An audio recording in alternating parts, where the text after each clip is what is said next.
They erased his name from the mission report, stripped his clearance, filed him under one word: deserter. For weeks, his own brothers in arms turned away in silence, as if his uniform had been stitched with shame, as if loyalty could be questioned with a single rumor, as if a ghost had returned from a war that never happened. But what they didn't know, what no one knew, was that while they stood in briefing rooms and dining halls, he was alone in a foreign city bleeding for a secret he couldn't tell. They called him a coward, but the man they tried to forget was the only reason one of their own ever came home. This is not a story about vengeance. It's about silence, and what happens when that silence is finally broken. On the metal table in his quarters, Roarke kept only three things: a folded American flag, a photo of his platoon back in Kandahar, and a sealed envelope with no return address. The envelope had been waiting there for weeks, unopened. The same hand that wrote the name on it was the same one he pulled from under the rubble in the outskirts of Mogadishu. He still hadn't told anyone. Not about the underground safe house. Not about the firefight that lasted 17 hours. Not about the wounded diplomat bleeding out in his arms. Not about the code phrase whispered in his ear before the man lost consciousness. Deliver silence. They'll know. And now here he stood, branded a deserter by the very institution he bled for. A corporal passed by, pretending not to see him. Another soldier tightened his jaw and looked away. Even the kitchen staff had stopped greeting him. But Roarke didn't flinch, because he knew something no one else did. The silence was temporary, and silence in the right hands could echo louder than gunfire. What they didn't know, what none of them could have imagined, was that a military tribunal had already been convened, not to punish him, but to debrief him. Someone somewhere high up had finally read the envelope, and the phone call had already been made. The general was on his way. Would you like to request any changes to this opening block? If approved, I'll proceed to block 2, which will introduce the emotional backstory, a moment from Ethan's youth or military past that planted the seed of misunderstanding and the habit of being underestimated. Also, as instructed, I'll insert the call to action at the end of block 2. Would you like to proceed? Ethan Roarke wasn't born silent. He was made that way. It started years before Mogadishu, at the academy in Fort Benning. Back then, he was the kind of cadet who followed orders to the letter, never questioned the chain of command, and never raised his voice, even when others stepped on his pride. He was invisible, not because he lacked talent, but because he lacked theater. That's what Major Hartley once told him during drills. You'll go far, Roarke, if someone remembers to look at you. A half joke, a cruel truth. So when the mission briefing came for a joint operation in Kandahar, Roarke volunteered for a support role instead of a lead one, calculating flight paths, memorizing terrain maps, studying enemy movement, quiet work, crucial work, the kind no one sees. And that's when it happened, his first brush with disappearance. The extraction went sideways. A second chopper was hit midair. Communications went dark. Roarke, stationed in the rear, took command of a scattered group of 5 wounded men, none from his own platoon. He got them out, carried one on his back for 5 kilometers through hostile terrain, killed 3 insurgents with a borrowed M9, navigated by starlight using constellations he memorized as a kid with his father, a pilot himself, long gone. But when they returned to base, no one logged his actions, no debrief, no commendation. He had saved lives. Yet all they recorded was that Team Bravo returned with all personnel accounted for. Ethan never spoke up, not out of fear, but because the men he saved had families, and he didn't need a medal to remind him of what mattered. From that day on, he stopped trying to be seen. It became easier that way, to fade, to observe, to operate where light never reached. But silence has its own gravity, and over time, it began to suffocate him.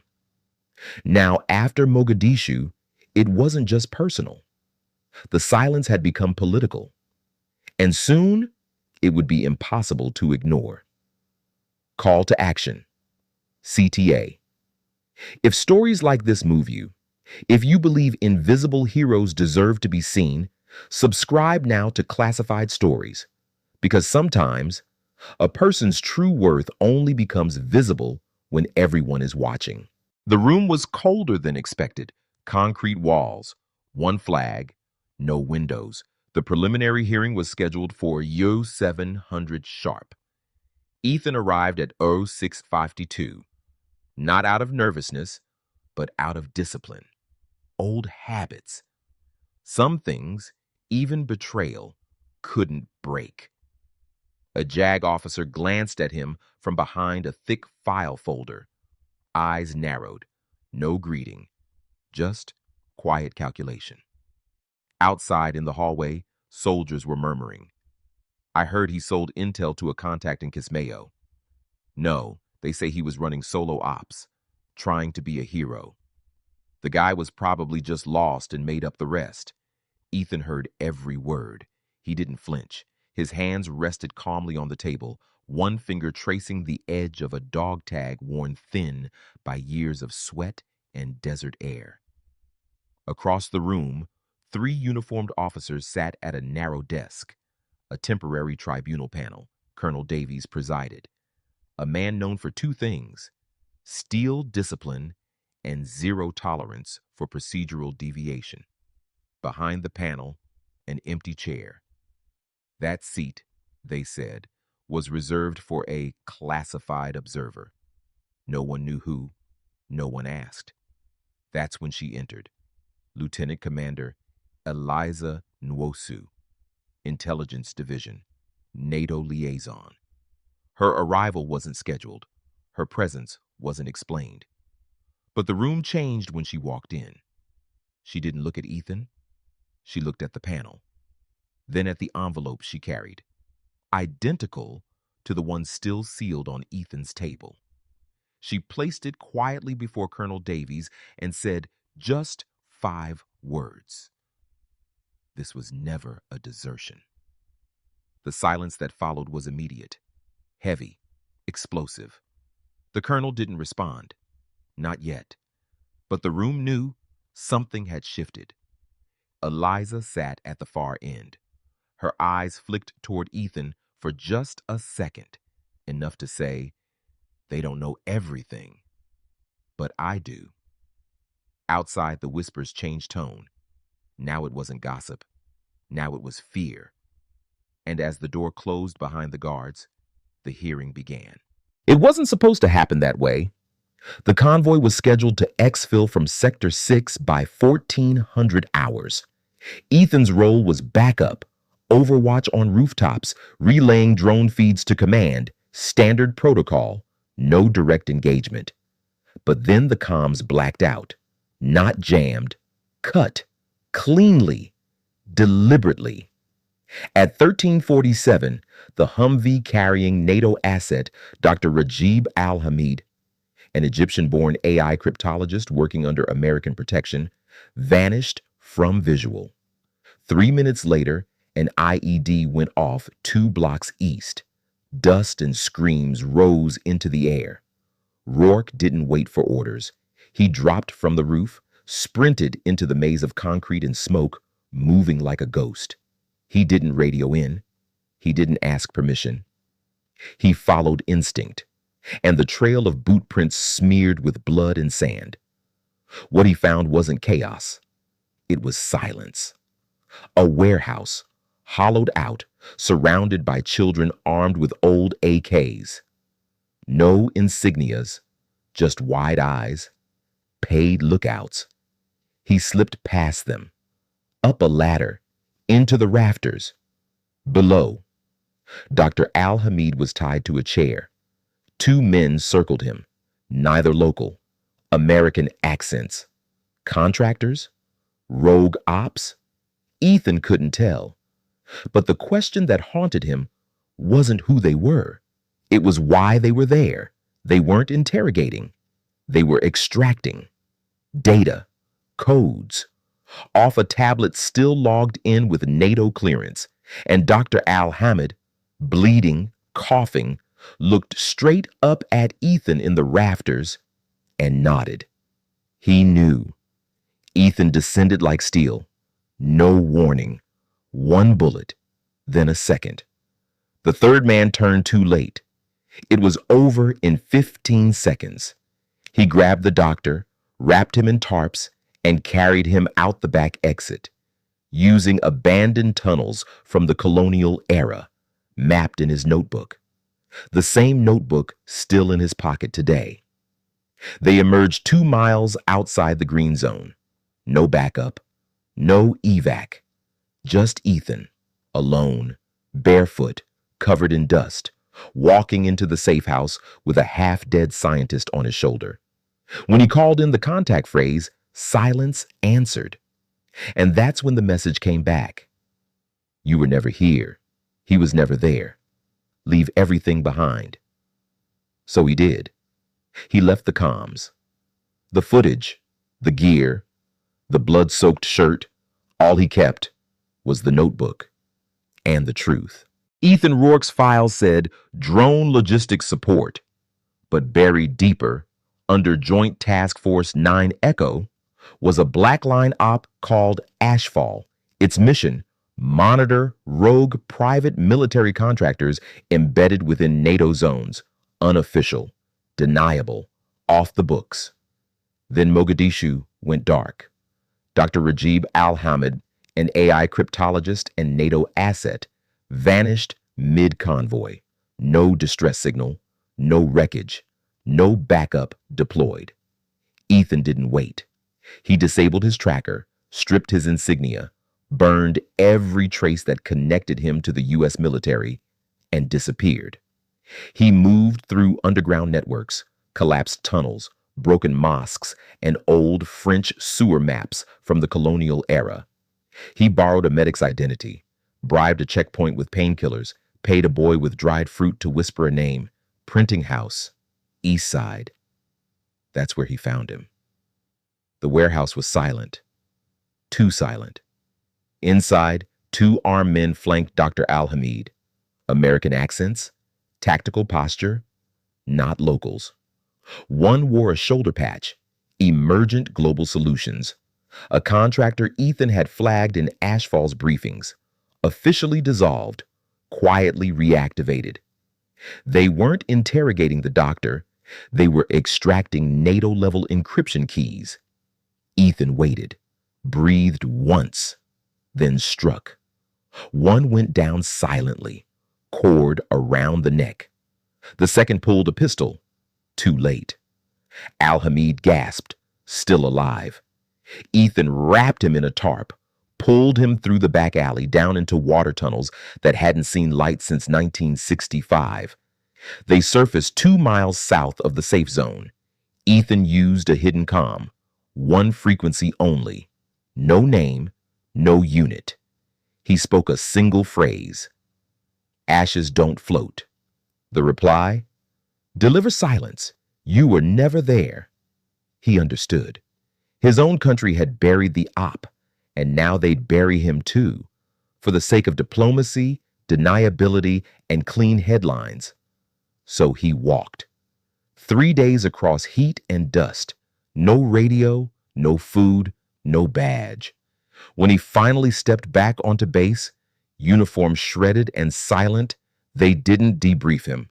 They detained him and labeled him deserter. Colonel Davies leaned forward, hands folded, voice sharp as glass. Sergeant Roarke, you've been given multiple opportunities to submit a complete report. Today is your final chance. Either you speak now, or the panel will conclude this hearing based on silence. Ethan didn't move. He sat with his back straight, boots flat on the floor, dog tag pressed between 2 fingers beneath the table. His eyes held no fear, only exhaustion and calculation. He had spoken once before, after Kandahar. No one had listened. He had acted in Mogadishu. No one had believed. And now they were asking him to speak again. He glanced briefly at Lieutenant Commander Nwosu. Her face gave away nothing, but she was here for a reason. That much he trusted. The silence thickened. A pen tapped nervously against a clipboard. Then the door opened, not slammed, not creaked, opened with intent. Every head turned. The man who entered wore no insignia on his shoulders, no rank on his chest, just a black suit, a clean shave, and eyes that had seen too many secrets. The kind of man who didn't need introduction. He walked straight to the panel and placed a black case on the table, opened it. Inside, a tablet, a signature, a seal. He spoke calmly, without hesitation. Sergeant Ethan Roarke's actions in Operation Black Ridge, Mogadishu sector, were conducted under direct authorization of Joint Task Force 9 Echo. His silence was mandated, his extraction classified, and his target, a NATO-protected asset, is alive because of him. Gasps broke through the room like shrapnel. Colonel Davies froze mid-breath. Nwosu's lips curved into the faintest acknowledgement.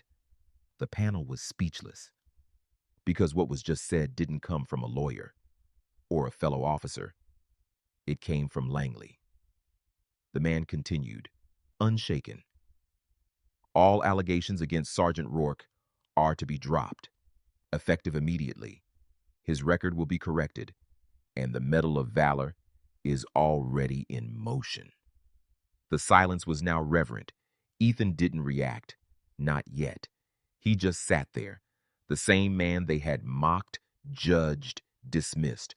Only now the air in the room had changed. And then it happened. Corporal Sims, one of the men who had once refused to shake Ethan's hand, stood up from the back. His voice cracked, but it was clear. "Permission to speak, sir." Davies nodded slowly. Sims looked at Roarke, then lowered his head. "I was wrong." The room fell still again. The tribunal wasn't just ending. It was unraveling. And respect, real, earned, bone-deep respect, was returning to the man they once called the Ghost. Fort Myer, Virginia. 3 weeks later, it was supposed to be just another Tuesday. Uniformed officers gathered in front of the Pentagon Memorial Auditorium, expecting a routine commendation for service members returning from various deployments. But there was one name on the docket that made no sense.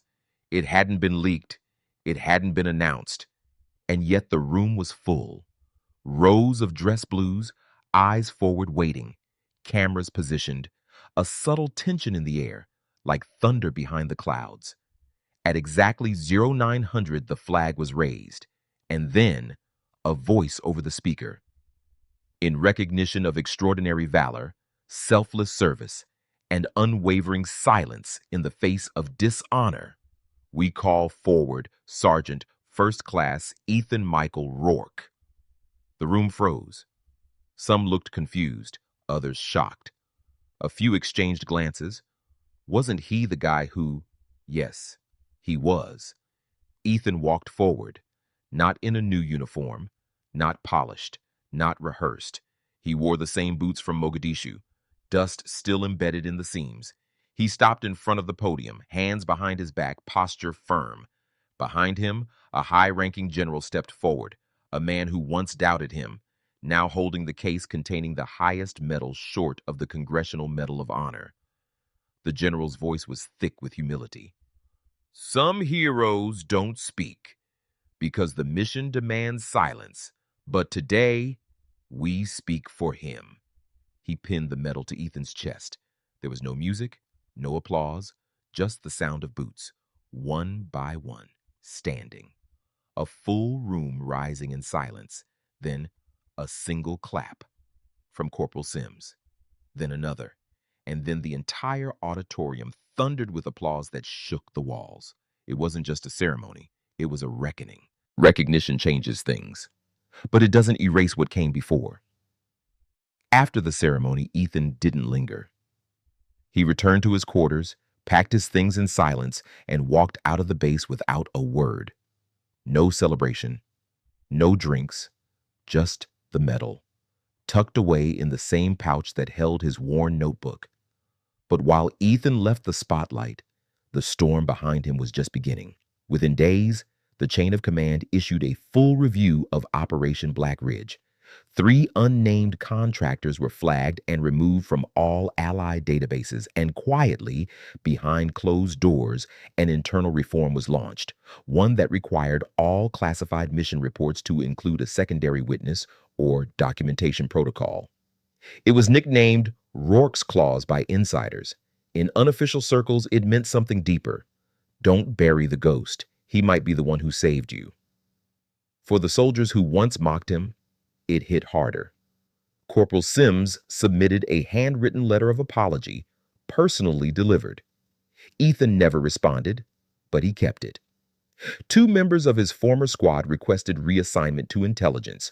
They wanted to serve in the shadows, as one put it, inspired not by the glory, but by the gravity. Even Colonel Davies, long known for his steel exterior, began his next tribunal hearing with a phrase no one had ever heard from his mouth. Before we proceed, let me remind this court, not all silence means guilt. But perhaps the greatest change was in the rookies, the young soldiers, the fresh recruits. Because now, when someone in a corner of the base stays quiet, when someone's actions don't match the rumors, they ask a new question. Is this guy a Roarke? It became code for caution, for respect, for not jumping to judgment.